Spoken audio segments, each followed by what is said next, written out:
yang betul. Okay, anyone can request from any country.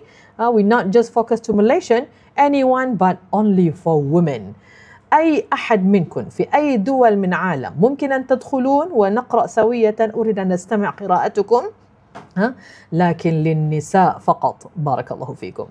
Baik, saya sambung dengan apa yang kita perbetulkan tadi ya, tentang bacaan perkataan as-saif.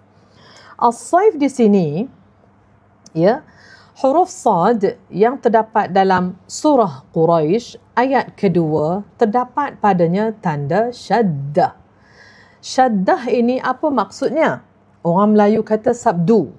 Syaddah membawa maksud kuat. Ya, kuat. Jadi memberi hak untuk huruf yang sebegini dikatakan syaddah yang membawa maksud kuat, yang ada pula tandanya pada atas huruf ini menunjukkan ada